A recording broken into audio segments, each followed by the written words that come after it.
What if Palpatine was not a Sith, just crazy? What would have happened then? We pick up with Anakin rushing up to Mace to tell him Palpatine is a Sith.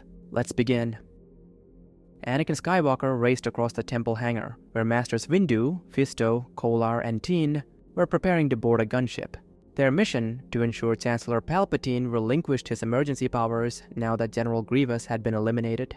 The air vibrated with the low hum of idling engines as maintenance droids scurried about their tasks. Anakin cut through the mechanical din, his words slicing through the background noise. The four masters turned as he approached, reading the urgency in his posture. Between labored breaths, Anakin divulged what he had learned, that Chancellor Palpatine, trusted leader of the Republic, was in fact a Sith Lord. He recounted Palpatine's revelations, his knowledge of the dark side, and his offer to teach Anakin powers beyond Jedi understanding. Master Windu's eyes narrowed to calculating slits as he absorbed this information. He questioned Anakin's certainty, studying the young Jedi's face for any sign of confusion or deception. Finding none, Windu exchanged glances with his fellow masters. The atmosphere in the hangar thickened with tension. Windu instructed Anakin to remain at the temple, emphasizing the danger Palpatine represented. Anakin protested, insisting his presence was necessary, but Windu remained firm. Too much was at stake to risk Anakin's conflicted loyalties. The Chancellor had been too close to the young Jedi for too long. As the Masters boarded their transport, Anakin stood alone in the hangar. The vessel lifted off, leaving him behind with his churning thoughts. The turbolift doors parted as the four Jedi Masters stepped directly into Chancellor Palpatine's office. They entered the inner sanctum where Palpatine sat behind his desk, datapad in hand. The office's interior lights cast a soft glow throughout the chamber, while beyond the panoramic windows, Coruscant's nighttime cityscape stretched to the horizon, streams of traffic and illuminated buildings piercing the darkness. Palpatine looked up at their arrival. "Master Windu," Palpatine said, his tone mild. "I take it General Grievous has been destroyed then. I must say you're here sooner than expected." "In the name of the Galactic Senate of the Republic," Windu declared, "you are under arrest, Chancellor." Palpatine's face transformed, affable features giving way to contempt. "Are you threatening me, Master Jedi? The Senate will decide your fate." "I am the Senate," Palpatine hissed. "Not yet." Palpatine rose slowly from his chair. "It's treason, then." A cylinder appeared in the Chancellor's hand. With a snap hiss, a crimson blade extended, casting a bloody glow across the office. The four Jedi ignited their own weapons in response, bathing the room in contrasting hues of green and purple. Yet something was off. Master Fisto exchanged a confused glance with Saesee Teen. There was no cold wave of dark side energy, no malevolent pressure against their senses that should accompany a Sith's presence. Only an old man's fury, hot and uncontrolled. Palpatine screamed, a guttural, unrefined sound, and thrust himself forward in what should have been a force-enhanced leap toward Mace Windu. Instead, his left foot snagged on the raised edge of his office's ornate Nubian rug. His elderly momentum carried him forward, as equilibrium deserted him entirely. The Chancellor pitched headfirst, his ceremonial robes tangling around his legs. His arms flailed outward in desperate circles, yet the crimson lightsaber remained clutched in his white-knuckled right hand. As his upper body tilted beyond recovery, the already active blade swung inward with his failing balance. The humming energy beam angled upward as he fell, its trajectory now aimed directly at his own face. The searing lightsaber sliced into his left cheekbone, just below the eye socket. The distinctive sound, part electrical sizzle, part cooking flesh, filled the room as the energy beam carved through his facial tissue. A sharp crack followed as his orbital bone vaporized upon contact. The Chancellor's mouth stretched in a silent scream as the weapon bored through the side of his skull in a perfect, cauterizing line.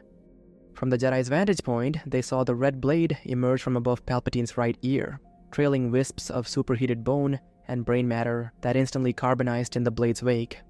A plume of grayish smoke rose from both entry and exit wounds, carrying the unmistakable odor of charred flesh and melted hair follicles, acrid and sickeningly sweet simultaneously. Master Fisto's nostrils flared involuntarily. It was a smell not unlike the curious fumes that occasionally seeped from Master Yoda's ancient chambers, though those were often accompanied by the sharp tang of adhesives and color pigments that the venerable master claimed helped his meditation techniques.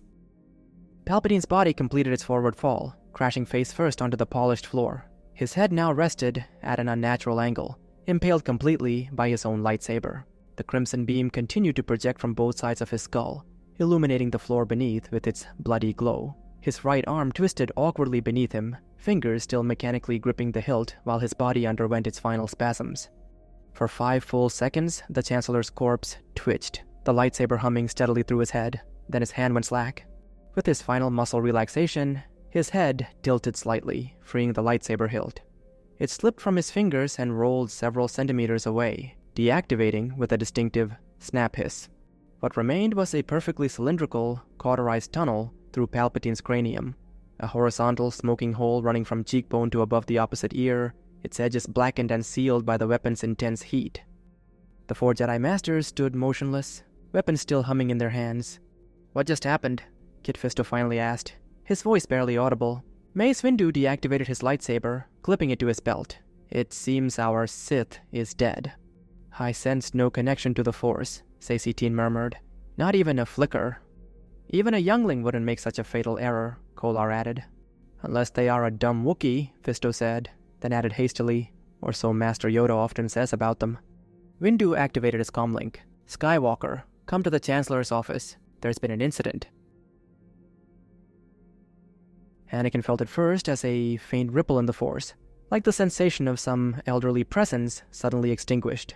Not the searing void a Force user would leave behind, but something smaller, as if an insignificant candle had been snuffed out. He was already airborne in his speeder, having disregarded Windu's orders to remain at the temple. Coruscant's traffic at this hour was appalling, congested with vehicles piloted by beings who had clearly obtained their licenses through dubious channels. Speeders swerved erratically across lanes, missing each other by centimeters. "It's easier to pilot through a swarm of vulture droids," Anakin muttered, yanking his control yoke to avoid a lumbering freight hauler that had drifted into his path. The blue glow of his comlink cut through the cockpit darkness. Mace Windu's voice crackled through, instructing him to come to the Chancellor's office. Anakin's stomach tightened. Had they killed Palpatine? If so, how would he save Padme from the fate he'd glimpsed in his nightmares? The medical knowledge he needed would die with the Chancellor. He jammed the throttle forward, overtaking a Toydarian whose business apparently included occupying as many lanes as possible. The portly alien shouted something unintelligible as Anakin's speeder cut dangerously close. But traffic regulations ranked low on his list of concerns at that moment. The Senate Executive Building loomed ahead, its distinctive silhouette illuminated against Coruscant's night sky. Anakin aimed for the private landing platform adjacent to the Chancellor's office, his mind racing through increasingly dire scenarios of what he might find inside. Anakin rushed to the office entrance, nearly tripping over 2 red-robed Senate guards sprawled on the floor. One lay face down with his legs twisted beneath him, helmet knocked askew to reveal a portion of his face, mouth hanging open in unconsciousness. The other had somehow managed to end up with his torso bent backward over a decorative plinth, arms flung outward like a performer in some particularly undignified acrobatic display. He burst through the doors to find the 4 Jedi Masters standing in a loose semicircle around the Chancellor's corpse. Anakin's hands flew to his head in disbelief. "What happened?" he demanded, eyes wide with shock. "He took out a red lightsaber, lunged at us, tripped, stabbed himself in the head, and died," Mace replied matter-of-factly. He was no Force user. Anakin stood motionless, too stunned to speak. Kit Fisto turned to him. "Are you certain he claimed to be a Sith Lord?" Anakin remained frozen, staring at the body. "Skywalker, we need to know," Mace pressed. "Yes," Anakin finally managed. He said he knew the dark side. "He clearly didn't know any side," Mace said dryly, "not even left from right or up from down." Anakin examined the body again, then sank to the floor, his legs suddenly unable to support him. Through the soundproof panoramic windows, a distant fireball blossomed in the traffic lanes. "What else did he tell you?" Mace asked. "He said he had the Force.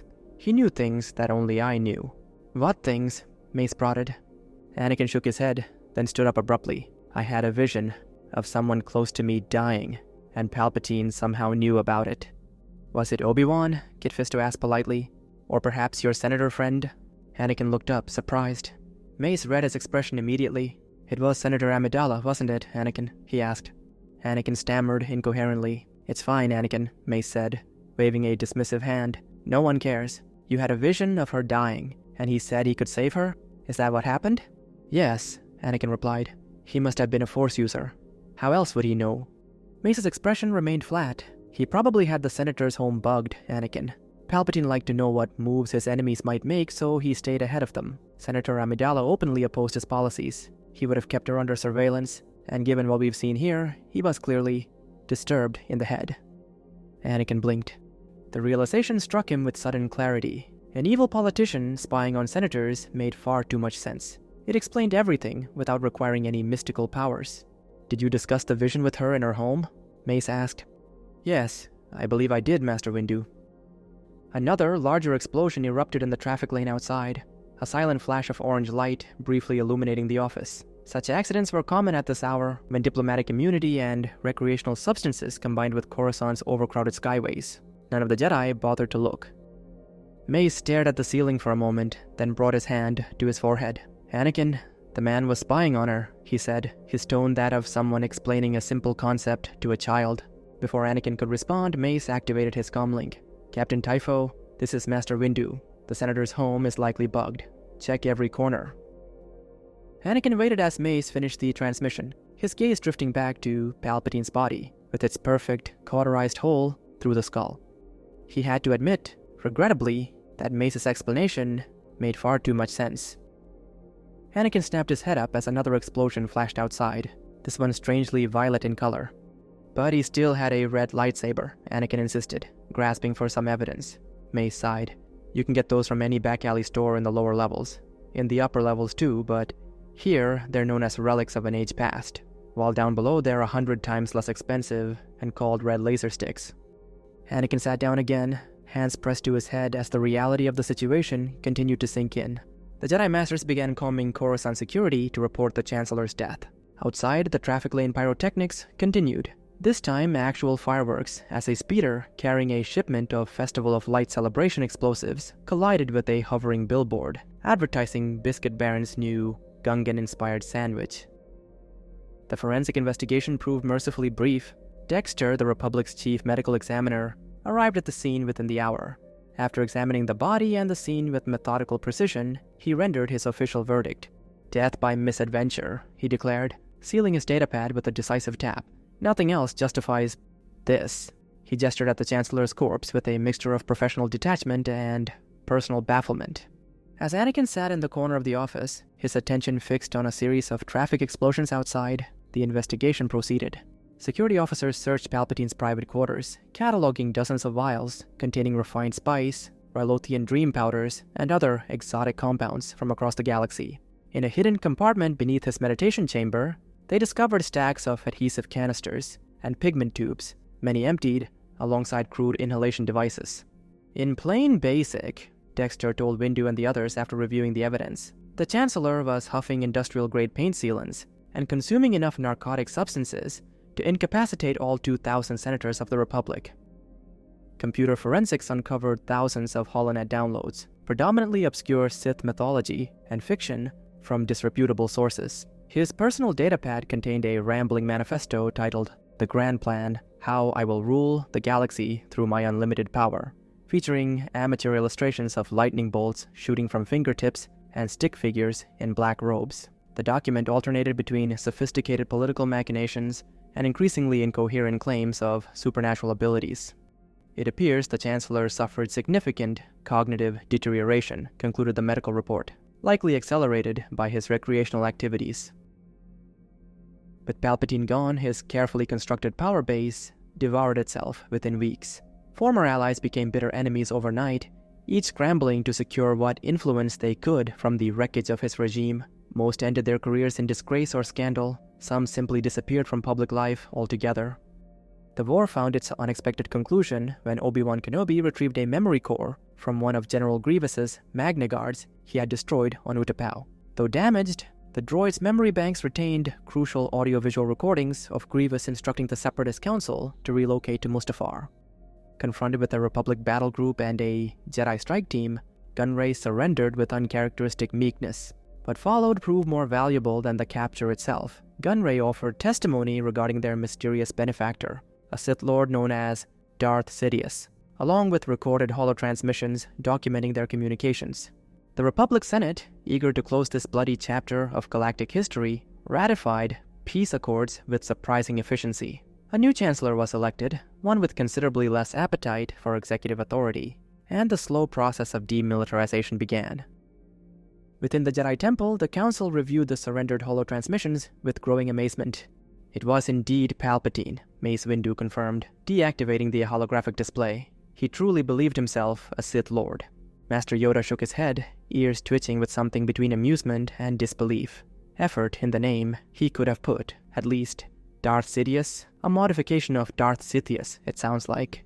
The council chamber filled with surprised laughter. At least it wasn't Darth Darthius, Obi-Wan added, triggering another round of mirth. When the laughter subsided, Anakin raised a question that had been troubling him. Then how was he able to control Count Dooku? Yoda's expression shifted, ancient eyes gazing into memories decades old. Know the real reason Dooku left the Order, you do not. Willingly, it was not. Expelled, he would have been, had he not resigned. Why? Anakin asked. Good with numbers, Dooku never was, Yoda replied. Count, he could not. 7 Jedi he dispatched to deal with a pirate invasion of thousands, because a really big number he thought 7 was. Particularly bright, Dooku was not, Anakin. Sidious probably offered to teach him how to count, Mace added dryly. The council chamber erupted once more. Mace leaned forward. What we had here, Anakin, were 2 crazy old men whose absurd plans advanced much further than they should have due to some cosmic joke. Senator Padme Amidala nearly asphyxiated from laughter when Anakin recounted the details of Palpatine's demise. She quickly tried to hide her reaction when she noticed Anakin's conflicted expression. When Luke and Leia were born, Padme emerged from the delivery exhausted but healthy. As she lay on the medical bed afterward, she broke into uncontrollable laughter, thinking of Palpatine's ridiculous death.